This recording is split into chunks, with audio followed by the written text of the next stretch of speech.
All right, welcome to another episode of Drill Down Dialogues. I'm CPA, Vice President of Drill Down Solution, and I'm joined here today with my good friend Ian Miller. Ian, how are you? I'm good. How are you, Stephen? I'm doing good. It's good to see you.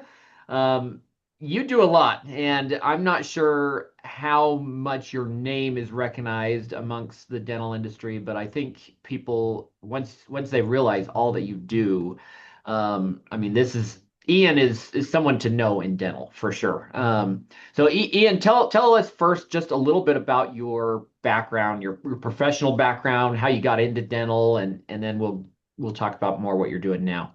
Awesome. Well, you'll appreciate this. So, up until 2008, 2009, when the recession hit, I was in the apparel business. Uh, Yeah. my only dental experiences were bad ones. They were with my dentist, and who I, by the way, call very fondly the Marquis de Sade, but that's a whole other story. And I realized when the recession hit that the apparel industry was just going in a very, very bad place.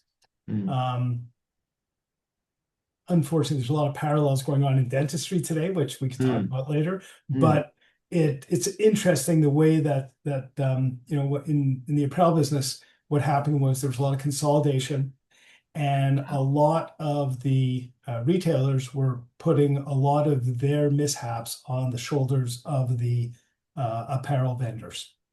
mm. And so when I saw that happening, um, I knew I had to get out. And I wish I had gotten out 5 years sooner, because over the following 5 years, I probably put in at least $500,000 into the company, which never recouped.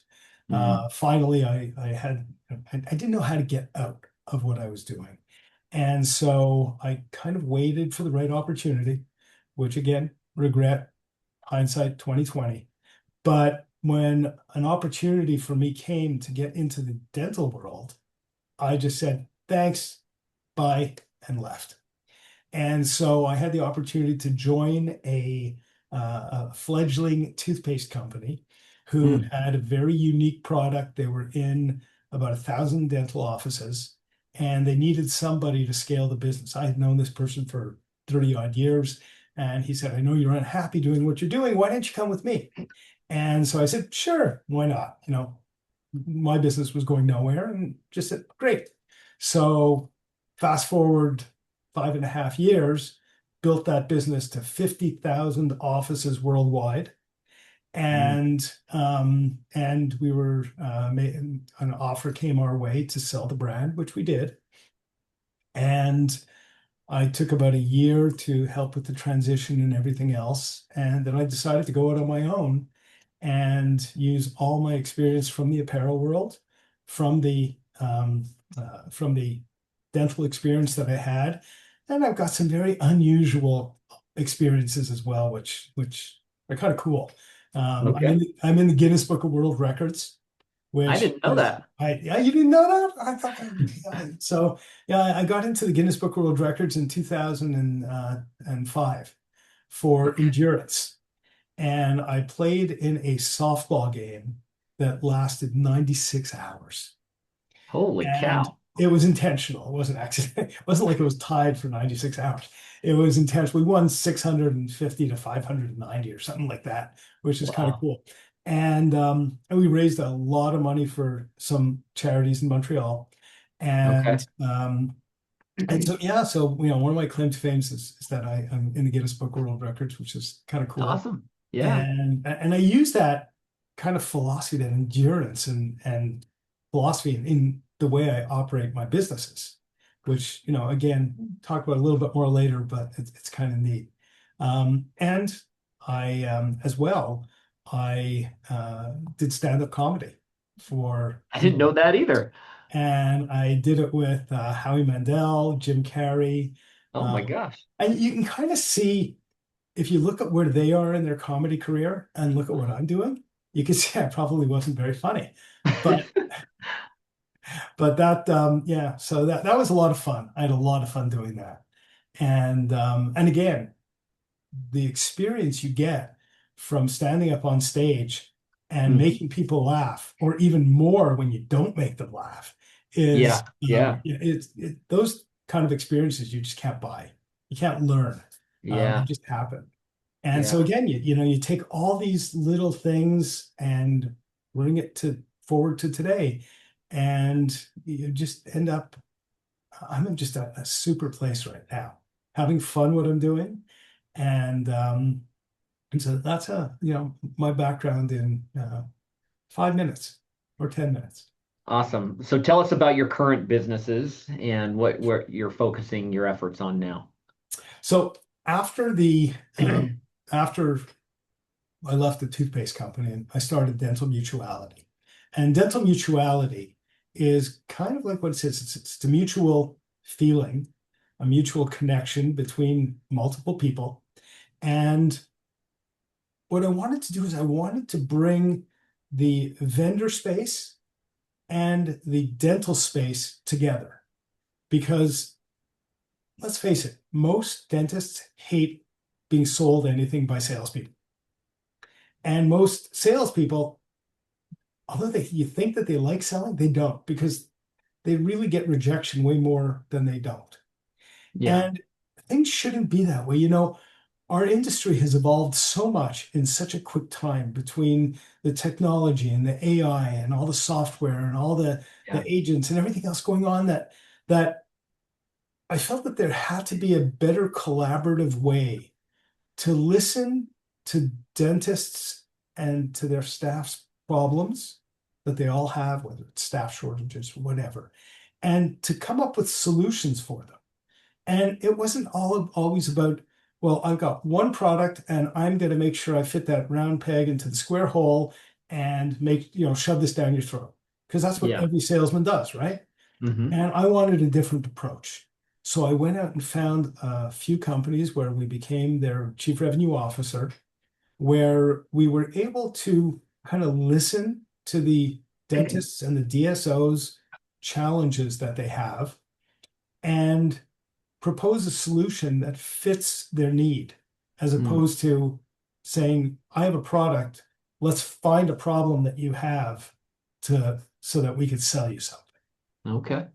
And it evolved even more than that because through our association with Backstage and Mm. through all my dental connections and their connections, we really have access to the vast majority of dentists in North America Yeah. and services that we can provide. So what happens now is when I'm listening to a dentist with their challenges and they say something that let's face it, I only have 10 companies that I work with. I'm not going to have a solution for everything, but I can pretty much guarantee that I know somebody who can help them. So if I'm sitting with a dentist and they say, I'm having trouble with my controller, I'm having trouble with my P&L, with my forecasting. I always seem that I seem to be making money, but I really, at the end of the day, I don't have a whole lot of cash. I'm going to say, you know what?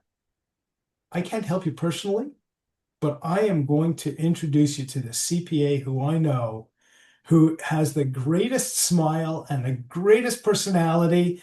And you thought I was going to say Steve Nats, but no, but obviously I would introduce them to you. And Yeah.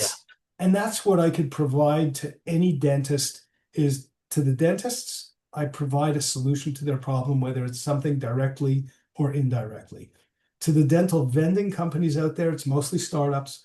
I provide access to a very large number of dentists and DSOs. Okay. So if I had to summarize, you're selling products and I services. wish you could. In my own words, you're selling products and services to dentists, but instead of a push approach, it's a focus on building a relationship with the dentist and or the the DSO or whoever else you're selling to and learning their needs first. And instead of pushing your product, it's learning what their actual needs are and then pooling your resources to find a solution. I wish I had said that.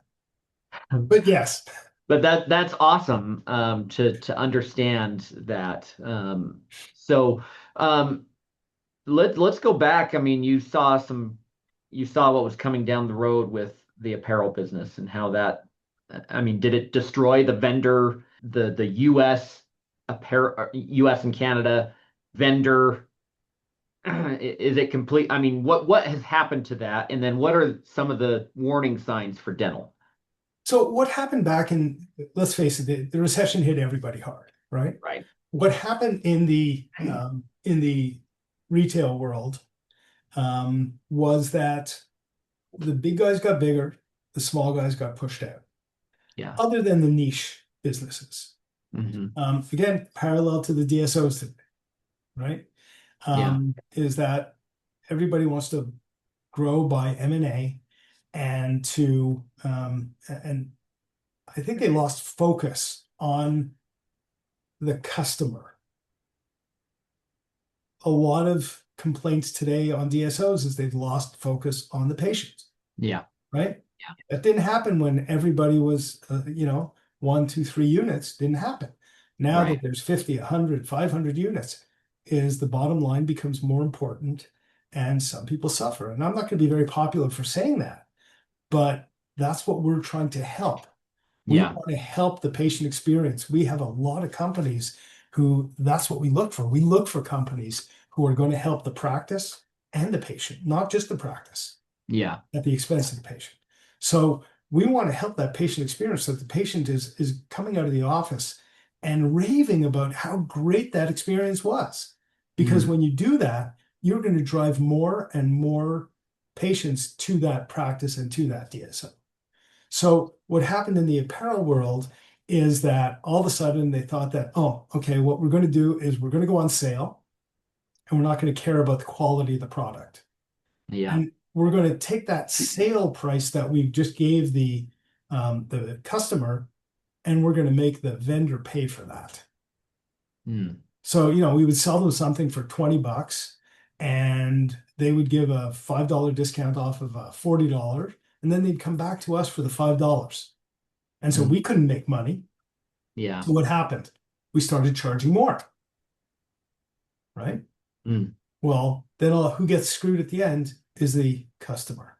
Well, Yeah. if you fast forward to dentistry, and I'm not saying everybody's doing this by any stretch of the imagination, but if all of a sudden you're coming to a vendor and saying, "Well, I need free trials and free pilot programs, and I need to have better prices because I've got 50 units or 100 units or 500 doctors or whatever the number is," and the vendor has to take a hit on a legitimate price, he just charges more to everybody. And so everybody hurts.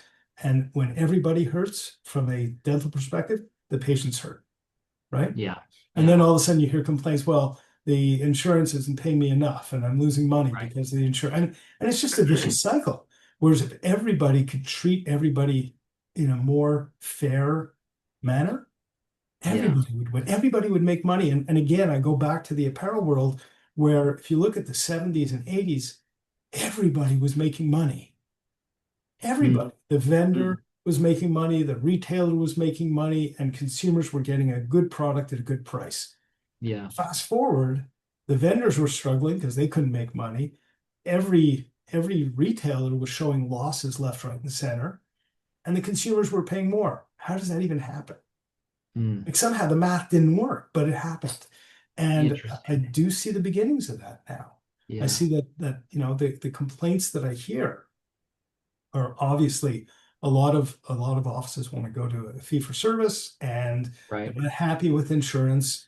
But they're getting more and more expensive. They're not getting paid more money from the insurance, but they have to charge more money. Right. And so it's just there's a lot of things that are out there that are, parallel, and a lot of those things we can help.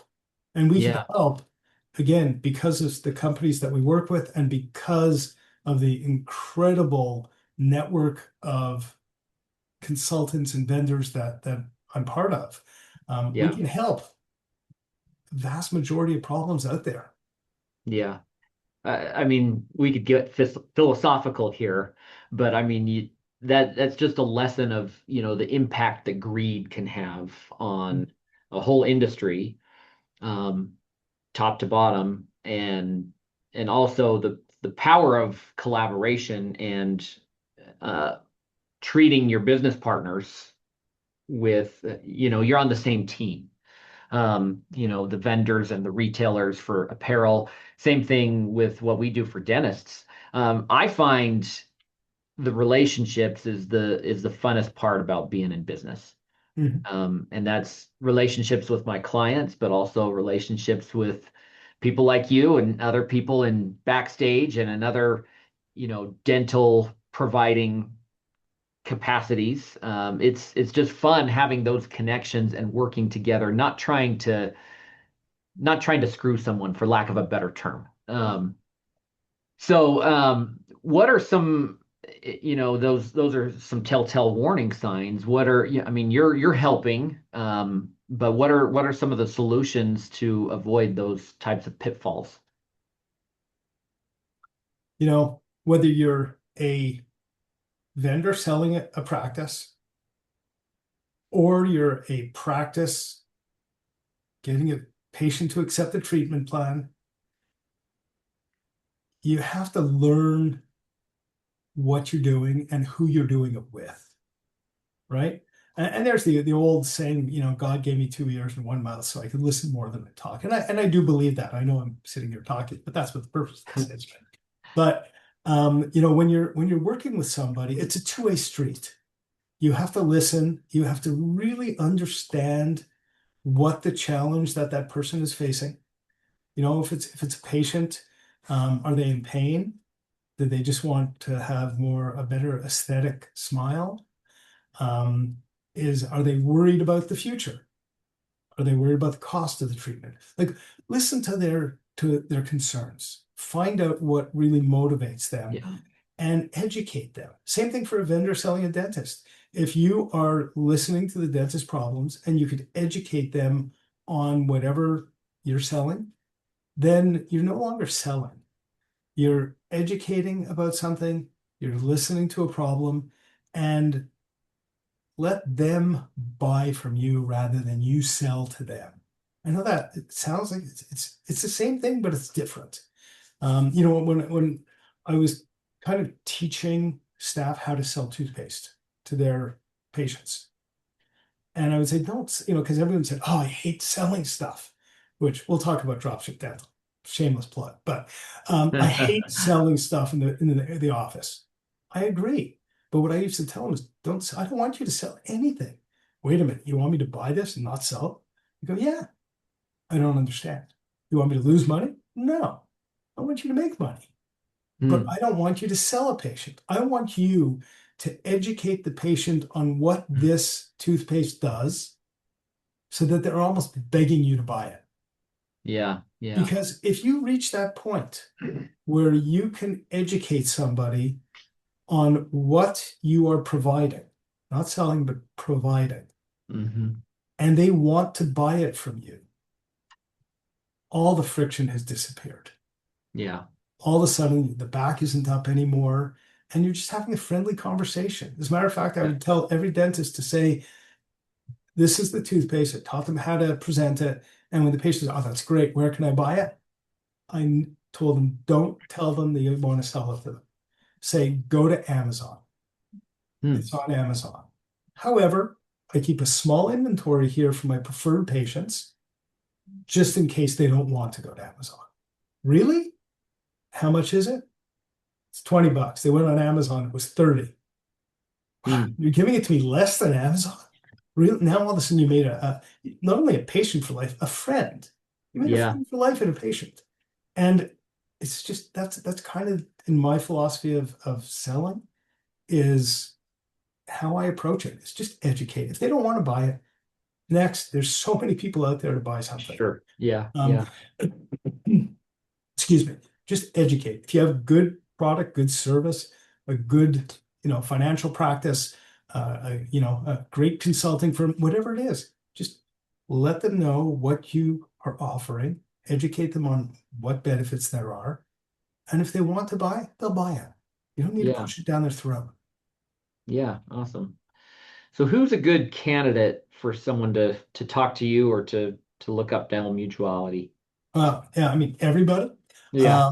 Because we touch so many different things. So, just couple of examples. I said it before, if you're an office who hates selling product, but you want to have product that you could recommend and actually Yeah. make money off of it, Yeah. um, that kind of office through Dropship Dental.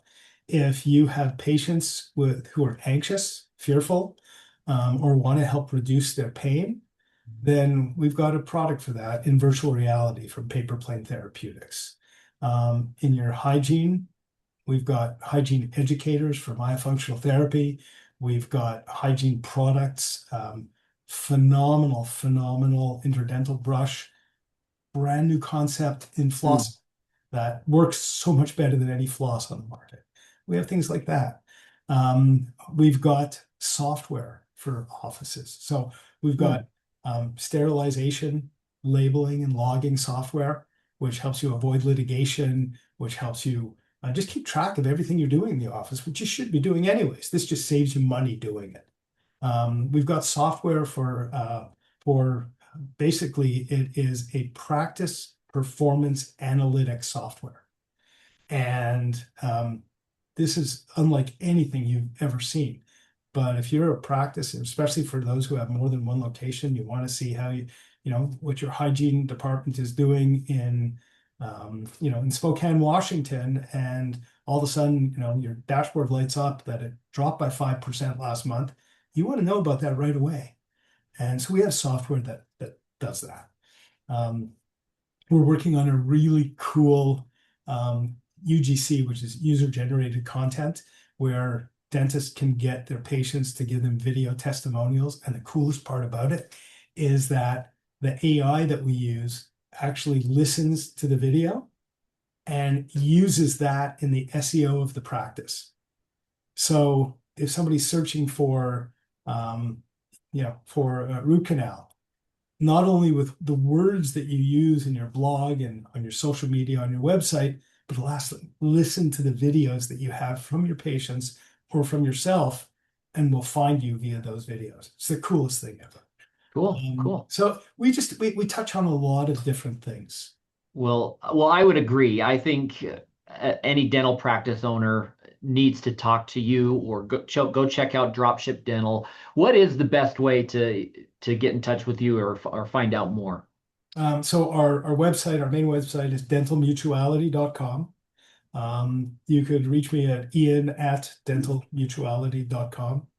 And you can feel free to call me at any time. My toll-free number. Yes, I still use a toll-free number. I don't know why, but I still have one. But because it's a really cool sounding number. So it's 877-677-5277. Once again, people are standing by. 877-677-5277. Operators are standing.